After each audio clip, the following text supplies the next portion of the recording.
Hi, మీలో ఎవరికైనా political, personal, professional, business, motivational, spiritual ఎలాంటి వీడియోస్ అండ్ ఇంటర్వ్యూస్ కావాలన్నా స్క్రీన్ మీద డిస్ప్లే అవుతున్న నెంబర్స్ను కాంటాక్ట్ చేయండి.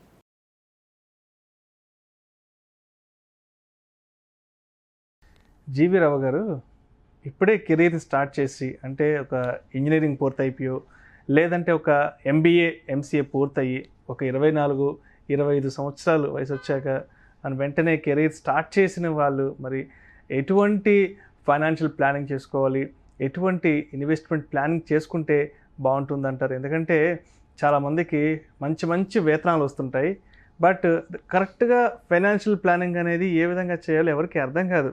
బట్ ఇప్పుడే కెరీర్ స్టార్ట్ చేసి ఒక 20-25 వేల రూపాయలు జీతం అందుకుంటున్న యూత్ యంగ్స్టర్స్ ఎవరైతే ఉంటారో మరి అటువంటి వారికి మరి ఫైనాన్షియల్ ప్లానింగ్ పట్ల మీరు ఎటువంటి సలహాలు సూచనలు చేస్తారు సార్? విష్ణు గారు, మీరు అడిగినటువంటి ఈ ప్రశ్న నేను ఫేస్ చేసినంతలో ఒక అద్భుతమైనటువంటి ప్రశ్న అని చెప్పొచ్చండి. ఎందుకంటే నేను చాలామంది ఇప్పుడు సెంట్రల్ ఎక్సైజ్ డిపార్ట్మెంట్లో, తర్వాత ఇంకా వేరే గవర్నమెంట్ డిపార్ట్మెంట్స్లో కూడా కొంతమంది అఫీషియల్స్ వాళ్ళ రిటైర్మెంట్కి ముందు రిటైర్మెంట్ ప్లానింగ్ కోసం నన్ను పిలుస్తారు కొన్ని సలహాల కోసం అని చెప్పి. మొత్తం సలహాలు చెప్పడం పూర్తయిన తర్వాత వాళ్ళు ఎక్కువ మంది అంటున్న మాట ఏంటంటే, మాకు అదే కనుక కెరీర్ స్టార్టింగ్లో 22-25 సంవత్సరాల మధ్యలో కనుక ఎవరైనా మంచి సలహా ఇచ్చుంటే మా జీవితం మరో రకంగా ఉండేది అని చెప్తూ ఉంటారండి. నిజానికి ప్లానింగ్ అనేటువంటిది మన కెరీర్ స్టార్ట్ అయినటువంటి మొదటి రోజు నుంచి కూడా ఈ యొక్క ప్లానింగ్ ఉండటం అవసరం అండి. ఇప్పుడు మనము ఒక 23 సంవత్సరాల వయసులో ఒక వ్యక్తి తన యొక్క ఉద్యోగంలో కొంత వేతనంతో తన జీవితాన్ని ప్రారంభించాడు అనుకుందాం. అతను ఎలా ప్లానింగ్ చేసుకోవాలో మనం ఇప్పుడు చూద్దామండి. ఏ వ్యక్తి అయినా సరే తన యొక్క నెల సంపాదనలో కనీసం ఒక 30% పొదుపు చేసుకోవాలనేటువంటి ముందుగా ఒక నియమం పెట్టుకోవటం చాలా చాలా ఉపయోగం అన్నమాట అండి. మనం పాశ్చాత్య దేశాలకి భారతదేశానికి ఉండేటువంటి ఒక ప్రధానమైనటువంటి వ్యత్యాసము ఇక్కడే కనిపిస్తుందండి. భారతదేశంలో పొదుపు మంత్రం అనేటువంటిది చాలా ఎక్కువ. ఈ పొదుపు మంత్రము మన యంగ్స్టర్స్ వాళ్ళ యొక్క తల్లి నుంచే ఎక్కువగా ప్రధానంగా నేర్చుకుంటారు. దీని ద్వారా వాళ్ళు ఒక 30% పొదుపు చేయాలంటే, ఉదాహరణకి ఇప్పుడు ఒక నెలవారీ ఒక 20,000 రూపాయల జీతం తీసుకుంటున్నాడు, దానిలో 30% అంటే 6,000 రూపాయలు అవుతుంది. తర్వాత కొంతకాలానికి అతని శాలరీ 30,000కి వెళ్ళింది, 30% 9,000 రూపాయలు అతను సేవ్ చేయగలుగుతాడు. ఇప్పుడు మనం ఒక ఉదాహరణ తీసుకుని ఒక 30,000 రూపాయలు మంత్లీ ఇన్కమ్ వచ్చేటువంటి వ్యక్తి ఎలా సేవ్ చేయొచ్చో చూద్దాం. అంటే 30% అంటే 9,000 రూపాయలు సేవ్ చేయగలుగుతాడు. ఈ 9,000లో క్రమం తప్పకుండా ఒక 3,000 రూపాయలని పబ్లిక్ ప్రావిడెంట్ ఫండ్ అకౌంట్లో అతను సేవ్ చేయాలండి. ప్రతి వ్యక్తి కూడా భారతదేశంలో జన్మించినటువంటి ప్రతి ఒక్క రెసిడెంట్ ఇండియన్ కూడా తప్పనిసరిగా ఒక పబ్లిక్ ప్రావిడెంట్ ఫండ్ అకౌంట్ను ఓపెన్ చేసుకోవాలి. ఓపెన్ చేసుకుని క్రమం తప్పకుండా ప్రతి నెల కూడా ఇప్పుడు 3,000 రూపాయలని తాను దానిలో పొదుపు చేయొచ్చు. అంటే సంవత్సరానికి 36,000 రూపాయలు. అతని శాలరీ పెరుగుతున్న కొద్దీ కూడా ఈ యొక్క పొదుపు మొత్తాన్ని కూడా పెంచుకునేటువంటి అవకాశం ఉంది. కాబట్టి దాన్ని పెంచుకుంటా పొమ్మని కూడా నేను సలహా చెప్తానండి. మ్యాక్సిమం దీనిలో ఎంత ఇన్వెస్ట్ చేయొచ్చు అంటే 1,50,000 రూపాయలు ఒక సంవత్సరానికి ఇన్వెస్ట్ చేయొచ్చు. తన యొక్క శాలరీ పెరుగుతున్న కొద్దీ కూడా తాను చేసే కంట్రిబ్యూషన్ కూడా ఇక్కడ పెంచుకోవాలి.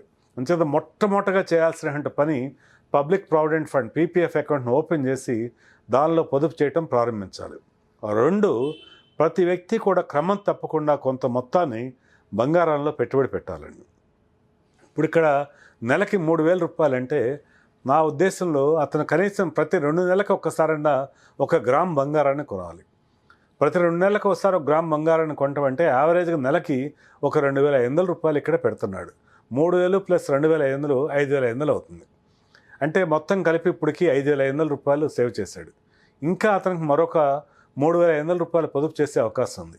ఈ మిగిలిన 3,500 రూపాయలని కూడా ఈక్విటీలో నేరుగా ఇన్వెస్ట్ చేయమని నేను చెప్తానండి. ఈ 3,500 రూపాయలు ఈక్విటీలో నేరుగా ఇన్వెస్ట్ చేసేటప్పుడు అతను ప్రధానంగా ఒక 25 కంపెనీలను ఎంచుకోవాలండి. ఈ 25 కంపెనీలు ఎలా ఎంచుకోవాలంటే, నిఫ్టీ 50లో ఉండేటువంటి కంపెనీల్లో కొంత లో పీఈ రేషియోలో అవైలబుల్ అవుతున్నటువంటి ఒక 5 కంపెనీలను చూస్ చేసుకోవటం, నిఫ్టీ నెక్స్ట్ 50లో మరొక 5 కంపెనీలను చూస్ చేసుకోవటం, తర్వాత అలాగే ఎమర్జింగ్ బ్లూ చిప్ ఫండ్స్లో ఉన్నటువంటి ఇన్వెస్ట్మెంట్స్లో మంచి ఇన్వెస్ట్మెంట్ ఉన్నటువంటి ఒక 5 కంపెనీలు, ఇట్లా ఒక 15 కంపెనీలు అయినాయి.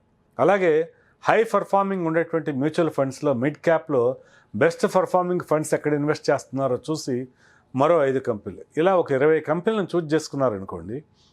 నెలకు ఒక కంపెనీ చొప్పున 3,500 రూపాయలు ఇన్వెస్ట్ చేస్తా పోతే 20 నెలల పాటు అతను కొంత అమౌంట్ని ఇన్వెస్ట్ చేయడం జరిగింది. 20 నెలలు పూర్తయిన తర్వాత మరో 20 నెలలు ఇదే విధానాన్ని అతను కంటిన్యూ చేయాలండి. ఇది లాంగ్ టర్మ్ ప్లానింగ్.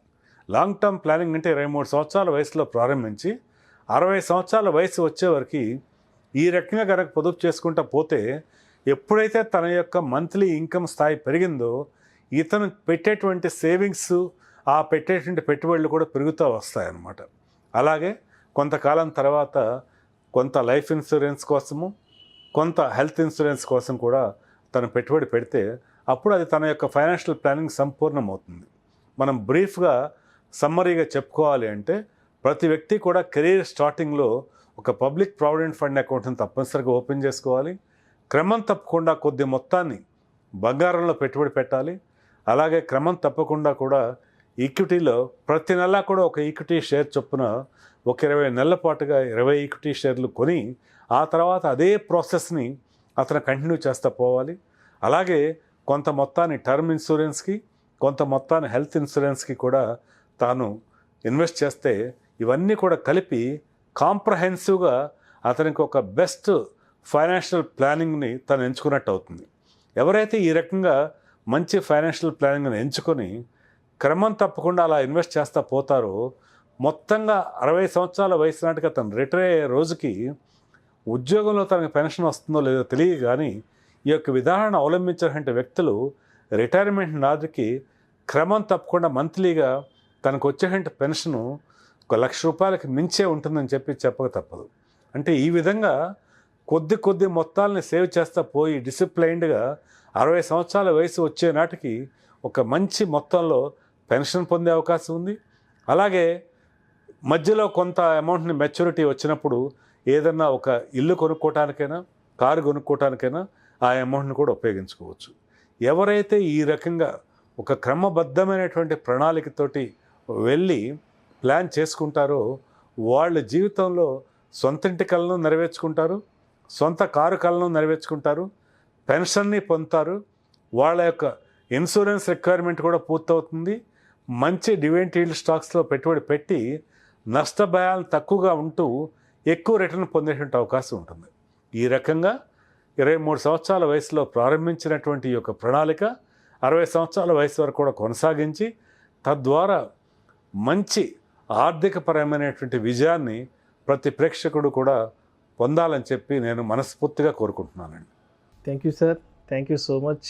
నెలకు ఒక 20 నుంచి 25,000 రూపాయలు వేతనం అందుకునే యువత ఎటువంటి ఫైనాన్షియల్ ప్లానింగ్ చేసుకోవాలనే అంశం గురించి ప్రేక్షకులకు మీ విశ్లేషణ ద్వారా చాలా చక్కగా వివరించారు. Thank you so much sir. నమస్కారం.